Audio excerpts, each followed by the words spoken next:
Hello, everyone. dailyfantasyrankings.com.au's DFS Down Under show is live again here on a Wednesday night. As always, Smatho 10 here for a big round of AFL DFS, including a bit of NRL and a bit of golf. And as always, I'm joined here by my co-expert of the show, Big Hef. How are you this evening? Co-host, at least, Smatho. I'm good, mate. I'm good. We're getting a bit warmer down here in Hobart. Haven't frozen over today. It's only a couple of weeks of qualifiers left until the big live final, so we've got plenty to get stuck into tonight. Yes, we've got plenty to get stuck into. We'll get on the qualifiers pretty soon because we've got a bit of a G up for the qualifiers. But mate, we've got to go get some cracking through our schedule tonight, and we always start with Schmatho's 2 thumbs up and a little special edition of the thumbs up this week. Look, we had some great nominations over the Moneyball and Draftstars sites over the weekend with the AFL. A lot of single bullets as well with Fonzie and Rookie 09 getting the job done on the Saturday, Sunday, but I have a formal apology to make here, Tristan Heffernan, and it's not to you, it's to our winner of the Draftstars PGA British Open Championship slate on Draftstars. On Monday morning, we watched our scores come in. Obviously, it was a bit of a torrid time at the golf on Sunday night, watching the rain, the shanks from Rose and Stenson and stuff like that, and I was nowhere near, unfortunately, on the leaderboard. So woke up Monday morning, checked who won, and lo and behold, it was Quad Squad. He had 2 entries coming first, so he actually won quite a bit of cash.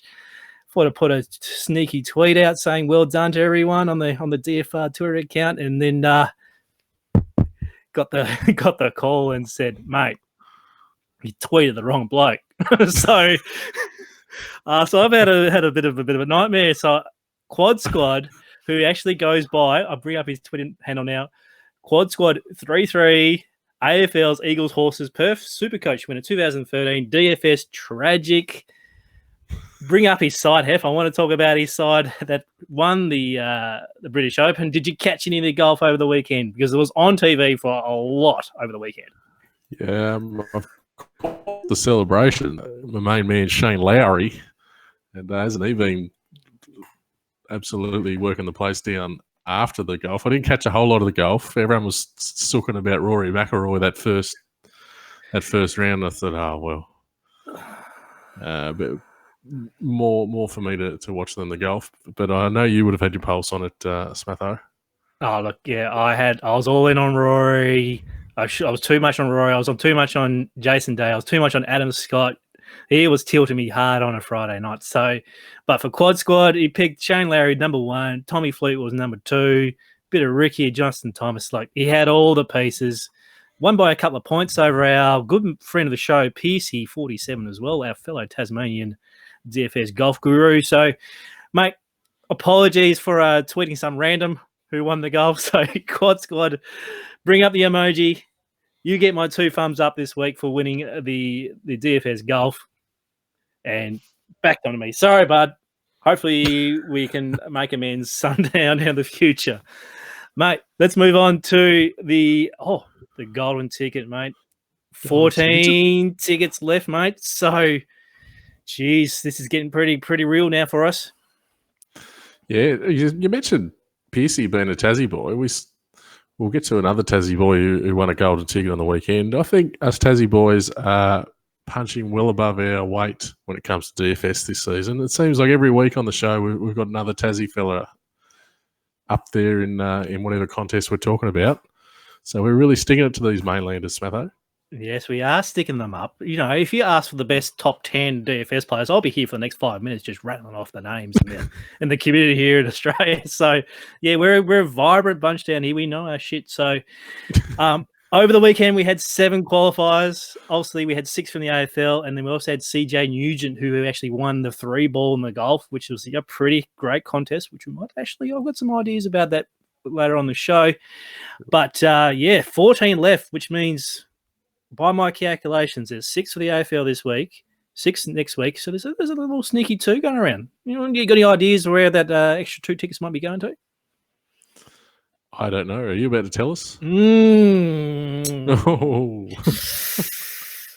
You might have to keep an eye on our DFR Twitter handle just to see if there's any sneaky little insights to our golden tickets. But you never know. I might have some information for you. So keep an eye on the DFR website. Keep an eye on our at Rankings DFS. If you're not following our Twitter handle, I'm not sure what you're doing at the moment.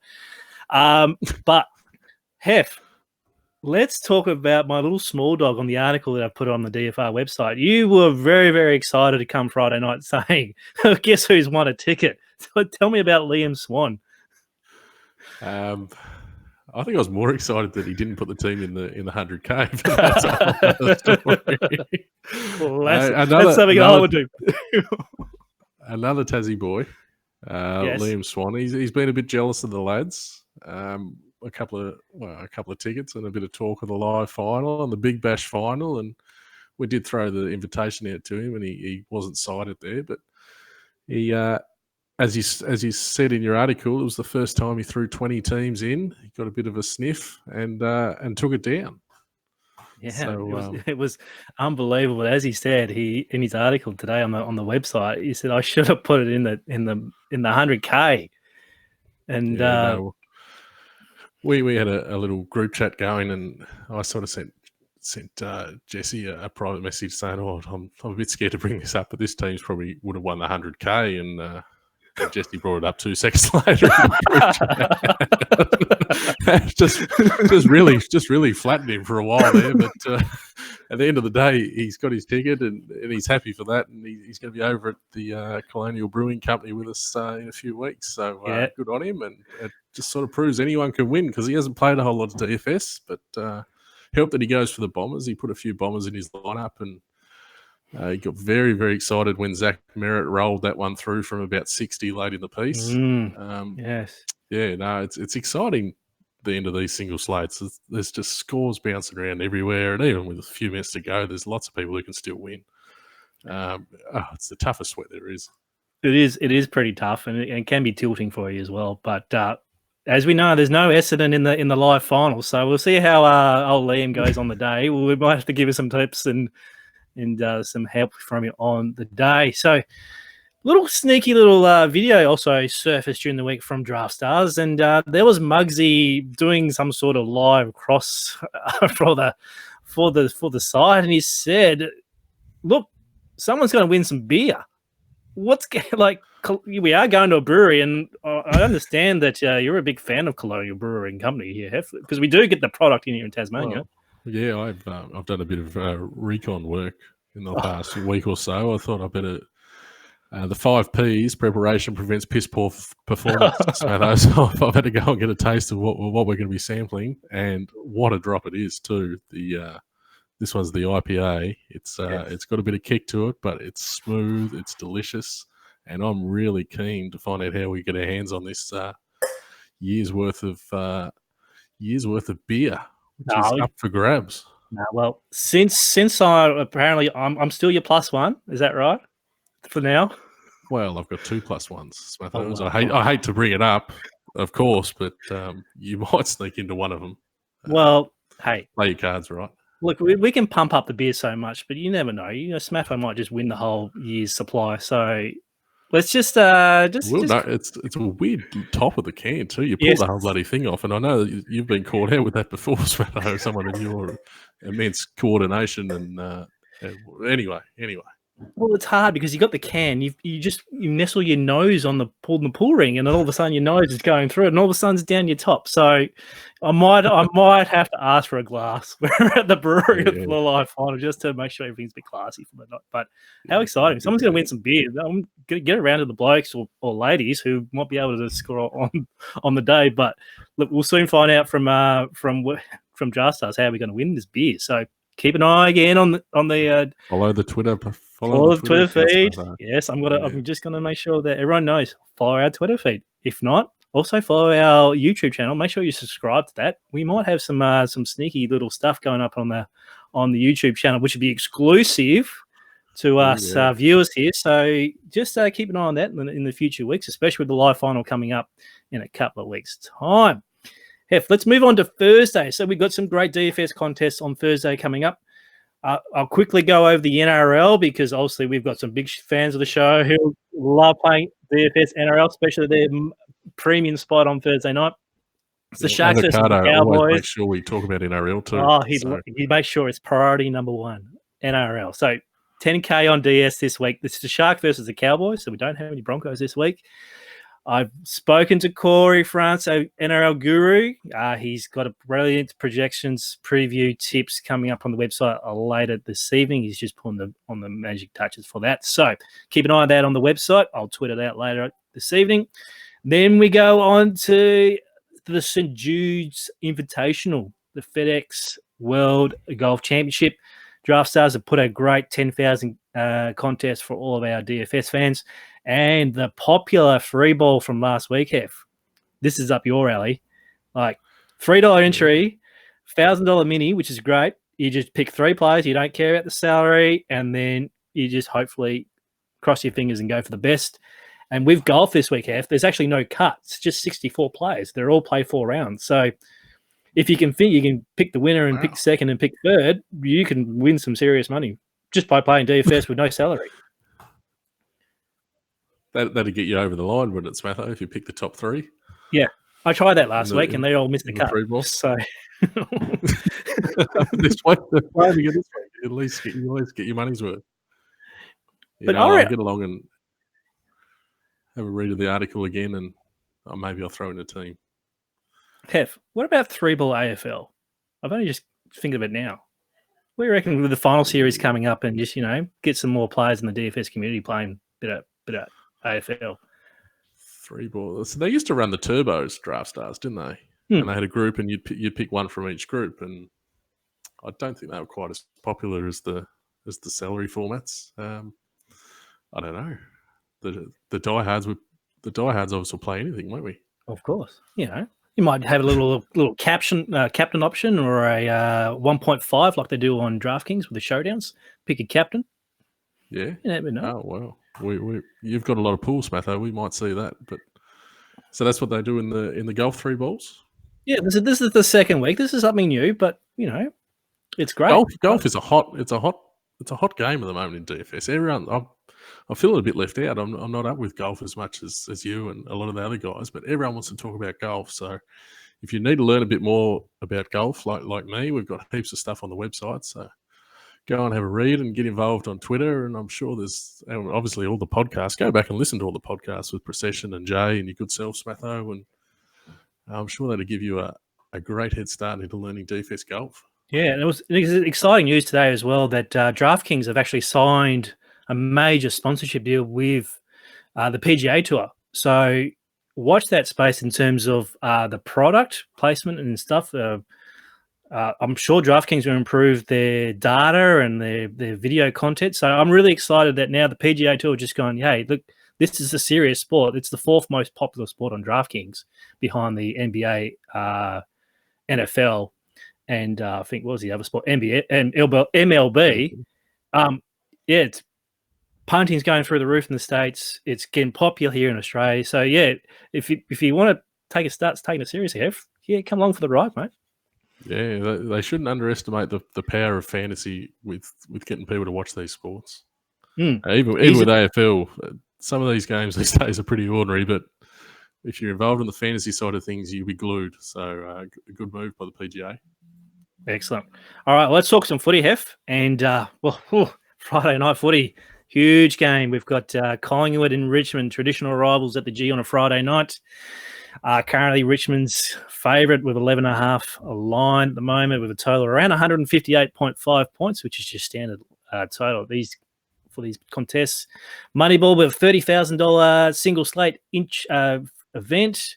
Draftstars have a $75,000 contest, and also obviously 2 tickets to the Golden. Sorry, not for the Golden Finals, for the 200K live final. So, let's have a look at this particular game, and we'll focus on the Moneyball and also on your Golden ticket teams this evening. Bit of news in terms of the teams. James Aish is actually out with a shoulder injury. Mason Cox is under the pump with his form. He only had 4 touches and a goalless effort up in Western Sydney last week. And then there's talk of the Nank after playing around half a game in the VFL last week. could be ready to go against Brody Grundy. So you would assume that Ivan Soldo probably make way for him. So check out the team news come Thursday evening. Look, I've checked out the resources, the free data tools on the DFR website. And the first thing I did today, I was actually looked at their previous game back in round 2 and brought back memories of what happened that particular game.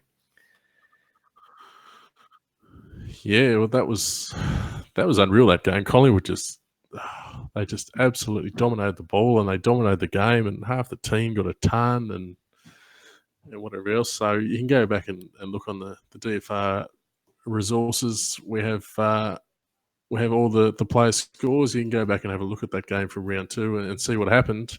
It sort of raises an interesting angle. It's very easy to go back and say, oh, this happened last time. Let's load pie stacks. It'll probably happen again. But then the flip side of that is that an angle that's going to be overplayed because it's so easy to go to what happened earlier in the year.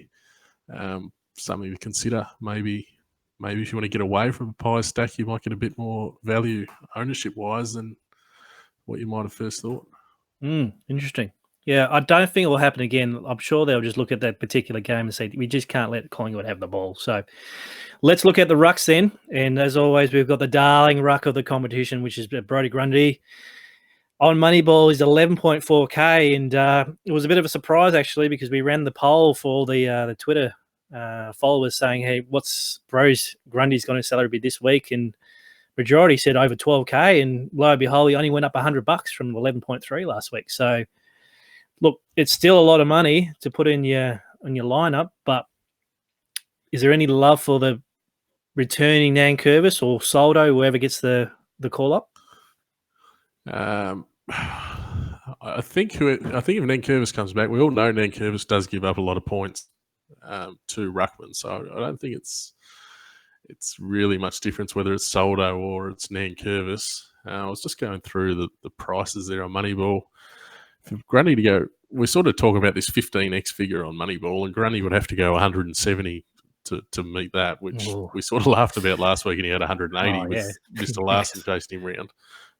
But so at 5,400, he only needs sort of around 80 to get 15x if he plays.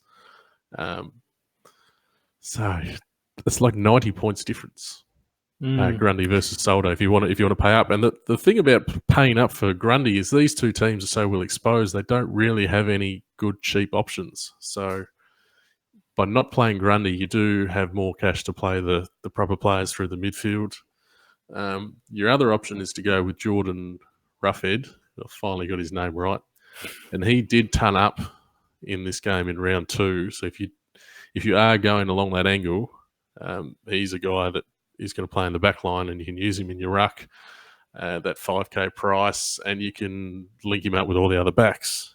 So I don't have a huge opinion either way here. I'm going to probably play a mix in my teams, but usually you'd say 11,400 too expensive, and then we saw what Grundy did last week. So it's going to be hard to repeat that though. Yeah, I share the same sentiment if you actually look at it in Draftstars as well. He's 17,520, which is really high price for salary. I thought he might have been 18K, but 17.5 is still a lot of money. So, yeah, you could probably look at Soldo, Nank, and Ruffy as well. But if you want to win that ticket, sometimes you just might have to bite the bullet with Grundy and see if you can get 150 plus out of him. Let's move on to the fence. Now, according to the cheat sheets and the points of guest on the DFR website, both teams are now starting to leak in a fair bit to the backs, but Collingwood is now trending more higher than the Tigers. It's actually one of the more leakier sides in the competition now. So it could be a thing going forward that we target Collingwood backs. So that could mean a bit of Basher Hooley, a bit of Ellis, a bit of Loftstone. Could get a bump in this particular matchup if they get a bit of cheap sixes around the back. Yeah, if that trend continues, and they're the obvious guys you want to look at. We've spoken many times about my love for the Hooley-Vlaston combo. There's a little spanner in the works this time, though. Bloke with long frizzy hair, Chris Main, who's just set fire to his own fantasy fortunes in the last couple of weeks and returned a couple of 20s, but he's doing key roles on the key distributor in the backline for the opposition team. And you would have to think that Hooley would be the guy that he would go to if he's going to maintain that type of role. So if that happens, it's pretty safe to say that any lineup with Hooley is pretty much dead. So you might look at a guy like Jayden Short. So last year, when he was in the side, him and Hooley, they really affected each other's scores. If Hooley is the guy to get shut down by Main, then look for Short to pick up the slack. And if you want to work that Richmond defensive angle, you could look at Short with Glaston instead. In terms of looking for value, I think Isaac Quain is probably still the best value. Still only around 4,400 there on Moneyball. He's just a likely type, and for him to get sort of 60 odd would be good value, a good return at his price. So he stands out as the value option for me still. And I'll still like Jack Crisp. He's got 5 tons in a row, 9,100. He's playing a lot in the midfield. You just can't get away from his consistency at the moment, Jack Crisp. Yeah. No, he's playing pretty well. Maybe they might put some work into in Richmond. You never know. With a little bit of a forward tag from one of their buzz fleet, you never know. Look, Tigers don't tag though. As the avocados just blurted out my ear. Staunch Richmond man. Staunch Richmond man. Yeah, that's a very good point. Shutting me down. We'll sort of get to that with the mids too. That Richmond, they just don't care. They'll just go. They have their structure and they don't care how much ball you get as long as they get the results. So now, are going to be a lot of people caring about Jeremy Howe though on Draftstars. He's actually $8,810. We all know that he can get those plus sixes around the back as well, but he hasn't been doing it this year.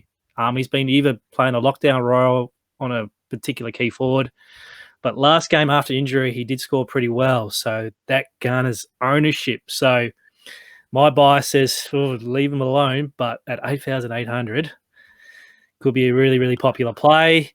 Quainer as well at 7,690 is probably another good value play as well. I don't really have any thoughts for the more expensive guys, but if you can save some money, your back line looks like this is pretty good from there. They're all exposed, these two teams, but those guys, they do have that. We can sort of look at 8x for single games on Draftstars, but they can really go 10x at those prices, so they have obvious appeal in the big tournaments.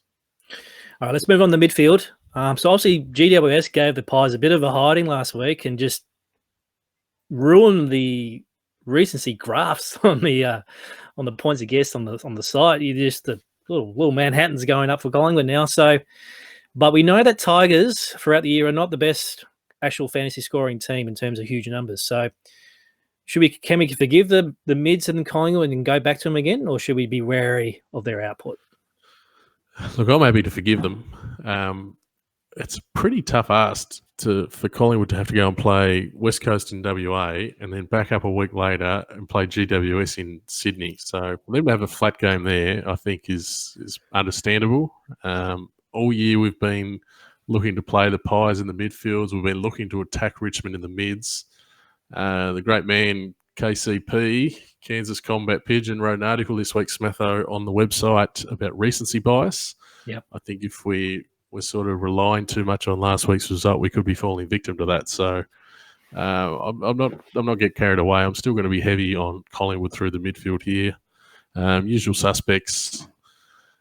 Taylor Adams came back well last week with 111 or whatever he had. He's 8,700 on Moneyball. He's going to be really popular, which makes me think, just from a sort of game theory angle, that maybe we could go away from him, especially if you're going to leave Grundy out of your lineup and go a bit cheaper, and you can spend up on some of the other midfielders, like maybe Treloar, maybe Sidebottom, and then take the risk that Taylor Adams, who is a bit up and down, it's fair to say, he gives you a chance, he gets injured a fair bit. Maybe that's a little angle to take there as well. Look, if we're going to trust the data, we will have to go back to Collingwood. Look, the Tigers are more appealing in terms of salaries on Draftstars itself.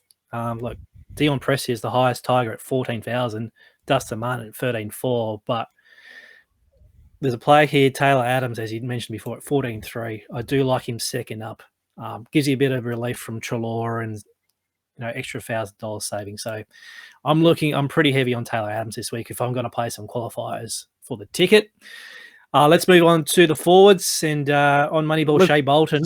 Sorry, Hef. Sorry, mate. Just on that, yeah, just on that. Like, I'm not against Taylor Adams by any stretch, and like he stands out as the obvious player at that sort of price range. Especially though, when you're looking to win a ticket, you've got to do something different to the rest of the field. And I think it's going to be a pretty common opinion that Taylor Adams is too cheap, and there's going to be a lot of teams with Taylor Adams. And if you can somehow pivot off Adams and get a leg up on the field in that way, that's going to take you a long way to win the ticket. So that's just something to think about. Do you reckon Pendlebury will go back into more of a centre bounce role because he didn't have any centre bounce appearances last week? Yeah, he was only in there once. I don't know if that has anything to do with his finger. He was obviously carrying an injury there, and they were talking surgery and whatever else. He has always looked like a guy who's going to end up his career across half back because he's so composed with the ball. Maybe if you're playing a Collingwood stack, he's a guy you can link up with your back line because I think he's probably going to be out of the heat again, especially with Adams back. They got a guy that they can replace him with there. There's not much value on Draftstars in the mid, so I reckon you'll have to go at least 3 premium mids in your builds. I wouldn't be mucking around anything under 10K, especially with the injuries that they're having on both sides. So, well, let's move on to the forwards. And, Shea Bolton, I was going to mention at 6K now on Moneyball. His role, obviously, his output wasn't that great last week after having 2 great games. Liking seeing Tommy Lynch starting to get some fantasy scoring in the last couple of weeks as well. So Rewalt's back. It looks like he's getting some more of the ball down his way. But again, he's pretty volatile, so I've just got to be careful there. What are your thoughts on these particular forwards for this particular matchup? Shea Bolton was a bit disappointing, but Porter are a hard team to score against, even when you beat them. He had slightly less centre bounce attendances last week, but the role's still sort of there. He still had 10. I think if you played him last week off a couple of hundreds, you're probably a little bit spewing with yourself that you've missed the boat, and then you've gone in when he was obvious and he's let you down. Yeah. So on that angle, I'm sort of starting to think 6K is still a decent price. Maybe it's very hard to back up on him again if you played him last week and he let you down, and then maybe that opens up a little opportunity. So I'm still happy to play Bolton. Tom Lynch, we have talked on the show about big forwards against Collingwood. Last week, we saw Jezza Cameron kick 6, Himmelberg kick 4. Did nothing to discourage that theory we've had. So on that basis, I think Tom Lynch is definitely in play. And looking for another forward, Jordan De Goey is still attending way more centre bounces than in the first half of the year. And, well, he's got to have upside at his price, even though his recent results don't reflect that. But if he's in the middle so often, I think one day he's just going to break it open. Yeah. He's a great price on Draftstars. He's 11-2. His last 5 starts, 71, 74, 81, 83, 75. So this consistency, great cash game play. Can we get 100 out of him, though? If he's going to be in the centre, can we get more tackles out of him? Can we get more kicks, get more marks? Do you think there's a bit of upside for 100? Well, it's all about the role, and he's obviously got the ability to get the 100. So, and like you say, he's got such a good floor. He's a bit of a bet to nothing there, De Goey. So you don't have to wait to see him get the 100 to know he's capable of it. Yep. Also on Draftstars, I'm actually liking Daniel Rioli. He's starting to show a bit in terms of his fantasy output as well. 8,050. He's coming up on Draftstars for Friday night. So, again, if we talk about 10x ability, if we can get an 80 out of him, that's a tick from me. So, good luck in your teams for Friday night in terms of your golden ticket and also a money ball. I've got my sneaky ready to go for you, Hef, after getting the Matt Crouch under last week. That's why my phone blew up. Yep. There's one to me. Let's bring up Dustin Martin. I found this earlier today. I'm not sure if it's still alive on the site because, by golly, Martin 95.5 is the line. Got him at 210 for the overs. Wow. It's off the map, the unders. $1.70 for the unders. Look, I'm looking at the cheat sheets now in terms of the projection, and we have him projected at, where we got here, Dustin Martin, 95. Well, there you go. The bookies have got it right on the line. What are you taking? What am I taking? No, I'm asking you first. Oh, this is Smatho sneaky. This isn't the Hef sneaky. No, I want your thoughts first before I... $2.10. I'm taking over because Collingwood, yes. Collingwood aren't going to tag him. I reckon Richmond are going to throw him in the middle because they've got Rewalt back. They've got Lynch up there. I'm going over on that one. Yep. I was over the over. $2.10. No tag. Roaming around. Look, if he plays up forward, that might give you the heebie-jeebies, but yeah. Gamble responsibly. All right, let's move on to Saturday. 5 games. Let's go through these games. Hawks and the Lions are down at Launceston at Utah, so rack them up. Hawks, Carlton and Adelaide. 2 in a row, Hef. Look at that's why I've got the jersey on for the first time in a long time. Your boys, West Coast, are playing North Melbourne. Saints and Demons. And the golden ticket matchup is Port Adelaide versus the GWS Giants. Pretty interesting slate, this one. No obvious polling jobs considering Carlton improved and at home for the Crows. So what are your actual thoughts on this particular slate for these 5 games? I just got a bit of late mail, Smatho. Oh, yes. Liam wasn't real happy with our discussion earlier, and he wanted to know how many tickets you've won. I think that's a bit low, but I think we're upset the big fella there. So we're going to have to smooth that over at the live final. Anyway, back to Saturday. Jeez, there's head wobbling and there's bullying. He's really set you back down there. Anyway, so we've got the thing about this slate is we don't have an obvious, like you say, that we don't have an obvious team taking on Gold Coast. There's so many different angles with this Saturday slate. There's so many different teams you can build, which makes it so interesting. Even something like the Saints versus the Demons. The Saints have got the new coach. We'll sort of touch on that a bit later. Did you back the Saints last week, Smatho? Yep, I did. Tipped them. Beautiful. Yeah. It was never in doubt, was it? No, never in doubt. Yeah, there's lots of different angles, so I suppose we've got to run through them. All right, let's start with the rucks then. Look, there's pretty much only 3 rucks that stood out for me, which is your 2 premiums, which is Max Gawn, and then we got Riley O'Brien, and then all the way down the bottom, I was looking at Oscar, the Big O, McInerney. I wasn't really keen on Rowan. I wasn't really keen on for Moneyball Lyset, but I think Gawn and Rob will actually go big for this particular matchup. Yeah, I like Lyset. Why don't you like Lyset, Smatho? Where's he up against? The Giants. Look, twin. Oh, yeah, okay. Victor Larson and Bart Simpson, Grundy. How many Grundy have against him? A lot. One thing about the Big O, I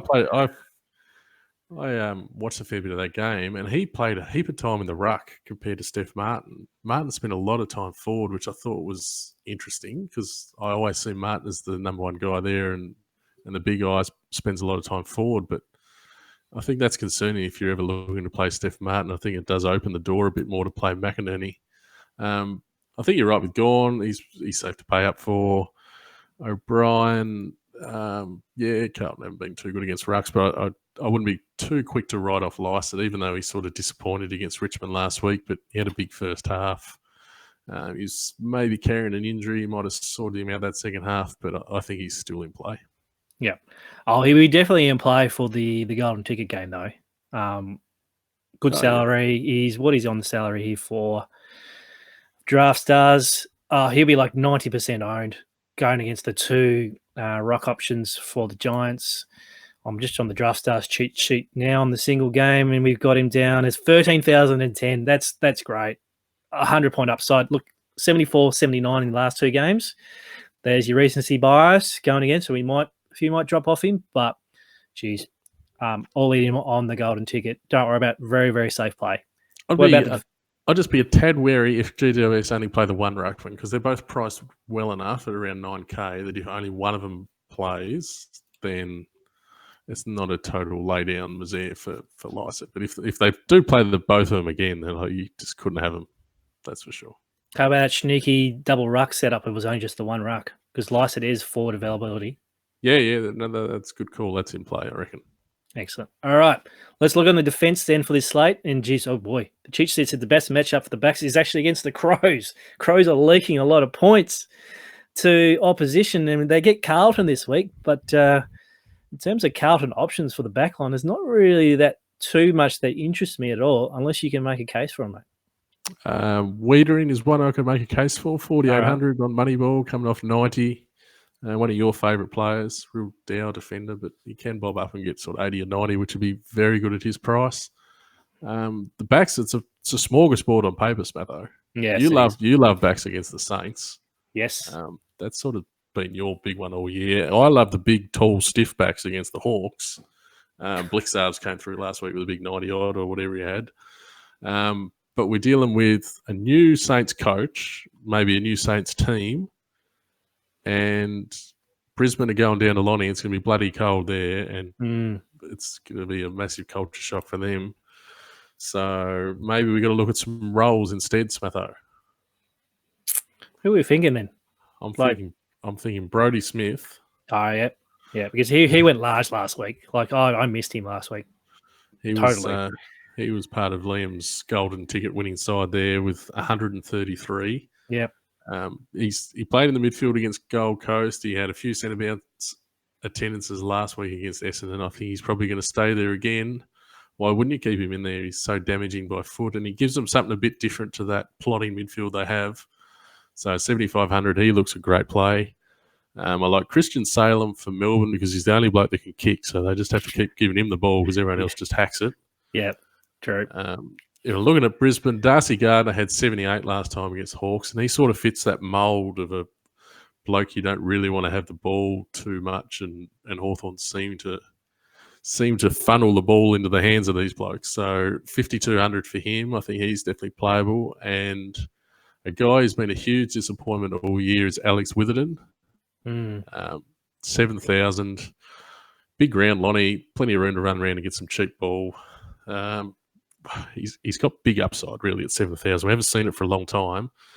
He's that sort of high risk, high reward play you can look at in a big tournament, I think. It could go either way because obviously Harris Andrews is out suspended.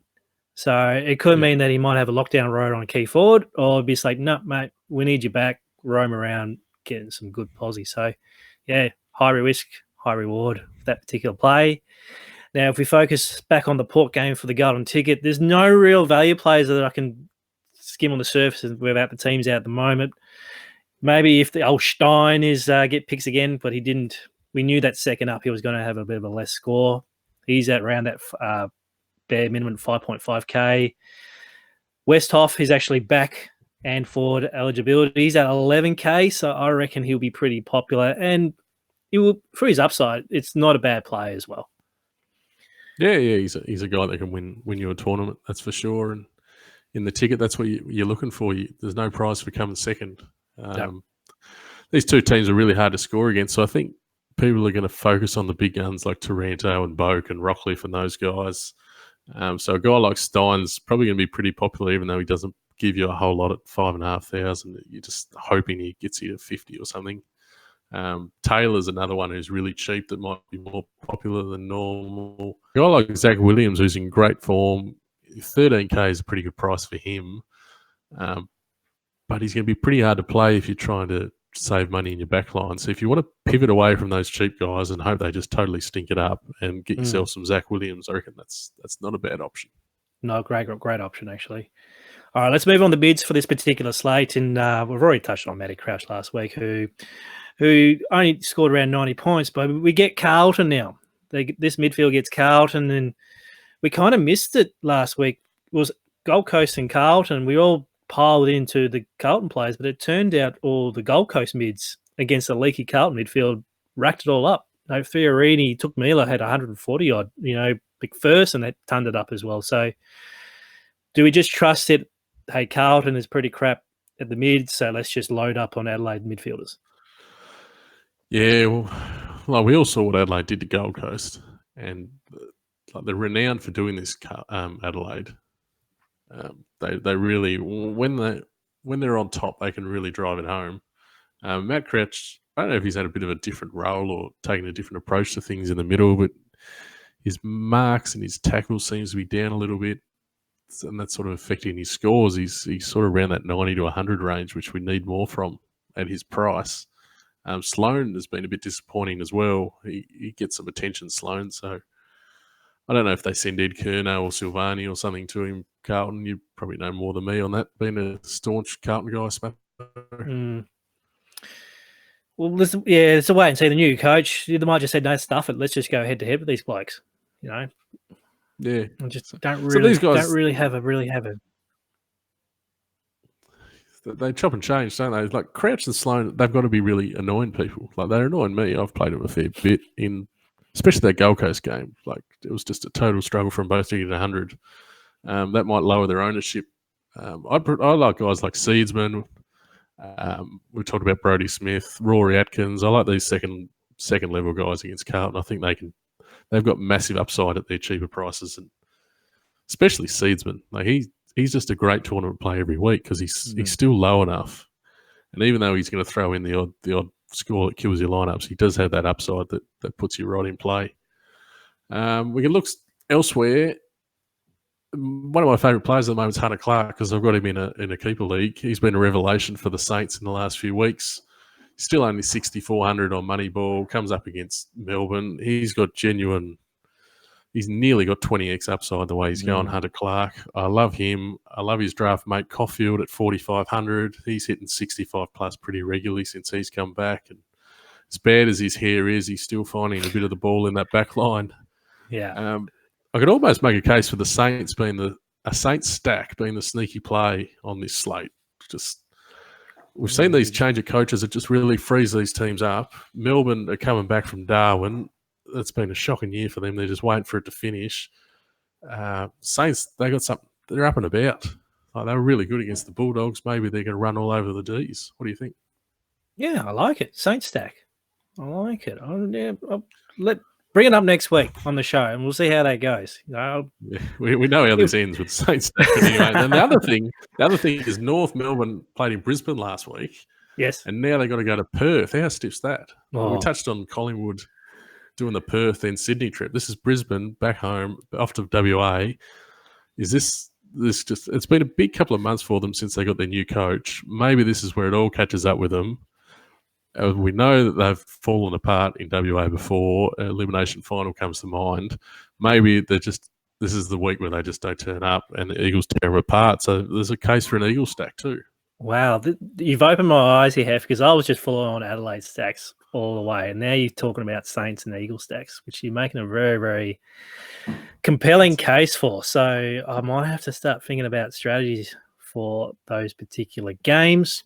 But the game I'm looking at is obviously the golden ticket.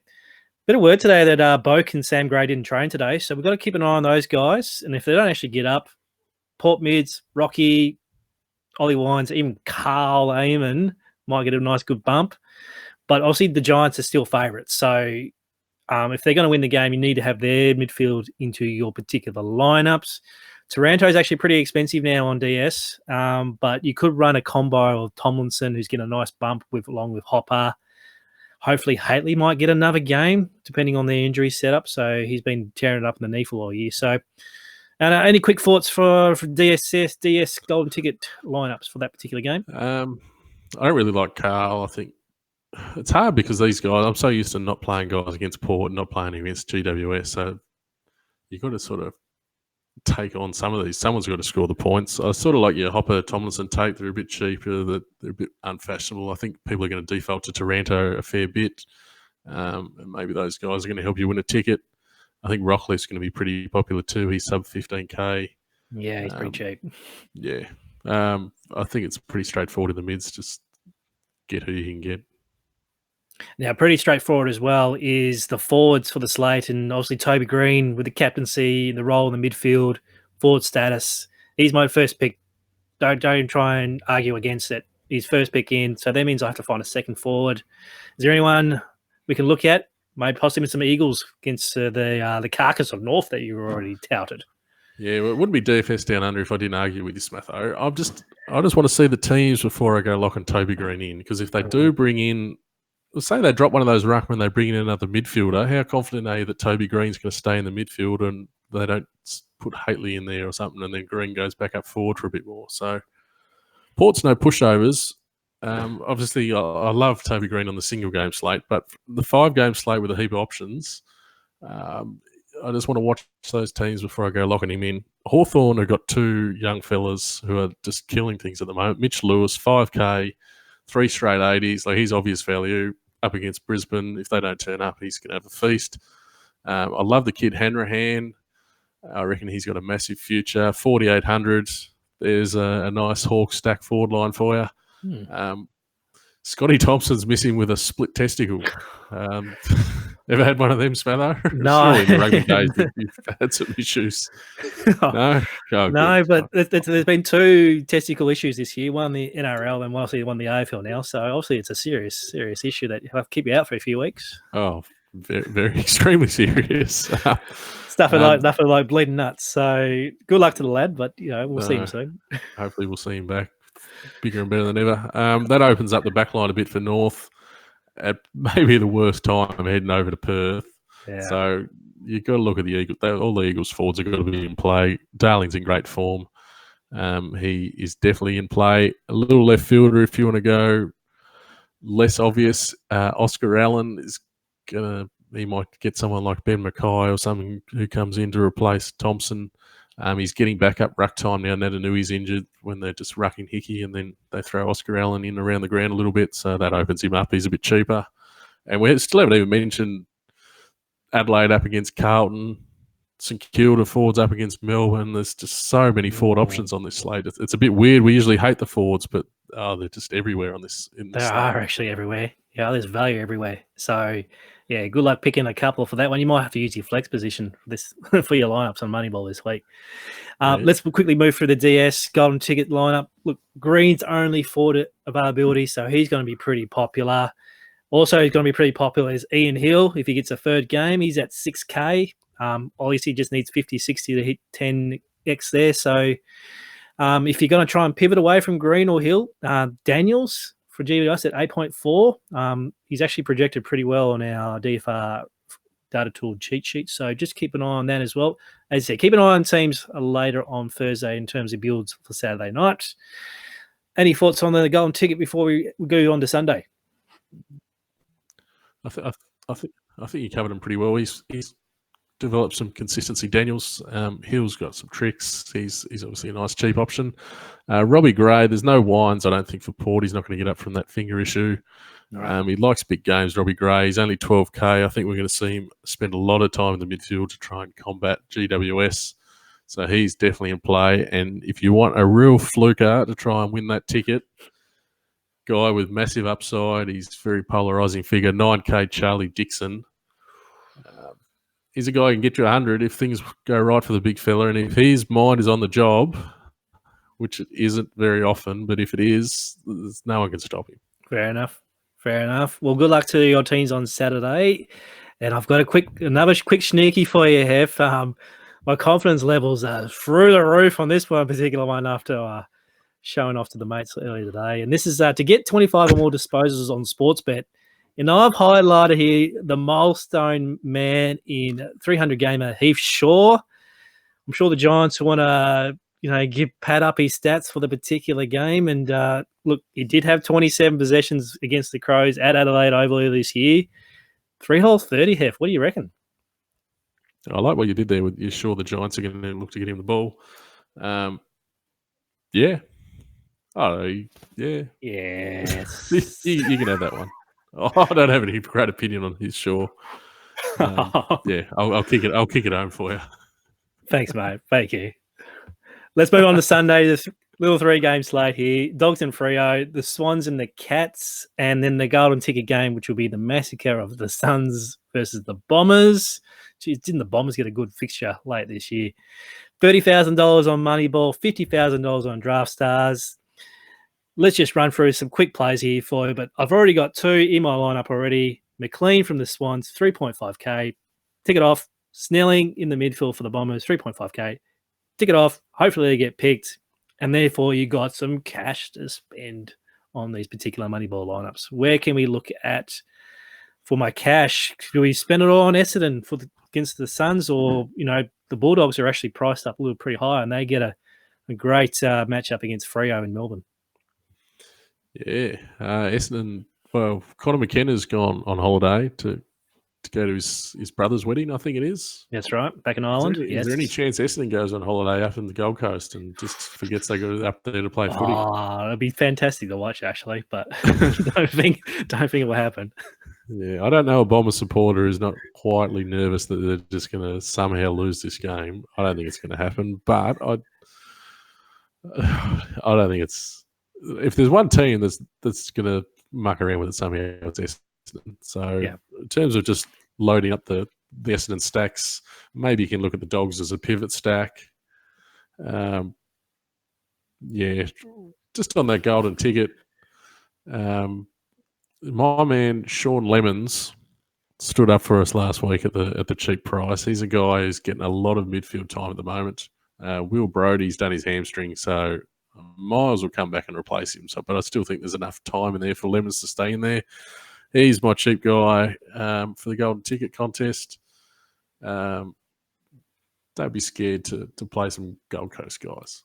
Yeah, you will have to place at least one in your lineup. But don't think you'll have to go 8 Bombers and just try and pick the brains out of a Gold Coast. Like, I like the cheap players that Gold Coast have. Sexton, he always bobs up for a couple of goals, and if he gets hold of the Bombers early, he could have 80 plus upside for him. Lemons, I like, as you said. Even Max King at 5K. If you're going to pick one Gold Coast player, you might as well pick a guy who could possibly get to 50. I mean, he got 62 last week, but he also got 22 and 28 the weeks before. So every game that goes on at that particular price, there could be some breakout games. But yeah, the obvious play is to stack some Essendon players in your golden ticket sides. Yeah, so we've sort of cruised across this pretty quick because there's no teams out, but make sure you keep an eye on the website because this week we've got not only do we have previews of every slate, but we've got also previews for these golden ticket matches on Saturday and Sunday. Jesse Penfold is taking a close look at just these individual matches to give you a hand in picking your teams for these golden ticket contests. So big slates, ticket slates, we've got everything on the website, so make sure you tune into them. And he's going to have all the teams at his disposal. He'll probably give you more help than we can. Yep. 14 tickets left. And as I said, the big players have got their tickets. This is the best time now to get your ticket. I'll just be opening the $20 out of your wallet, $2 minis, and if you're brave enough, get the $50 one in as well. So that's a great take from you, Hef. And keep an eye on our cheat sheets. Come and join us. God, yes. A couple of yellow bullets there for us. All right. Hef, let's wrap things up here. I'm still waiting for my KO Sports phone call. Hopefully you'll get a phone call from a Colonial later this week about the sponsorship for the show. Mate, huge weekend of AFL. Keep an eye on our YouTube channel. Keep an eye on our Twitter feeds and also the main site, dailyfantasyrankings.com.au. All of our free tools, our free articles, all free, ready to go. Any questions at all, jump on our Twitter feed, send us a question. Our Twitter handles are on the bottom of the screen there. Hit us up anytime. Hef, thank you for joining us tonight. Let's get excited for next week. We'll have a bumper show next week. We'll talk about Melbourne and what can we do. Us Tassie boys been unleashed. Yeah, all you Tassie boys out there, knock them over again this week. Thanks, Smatho. 2 thumbs up for you, mate. Well done for you. And thanks for joining us on the show tonight. Catch you later. Cheers. Thank you.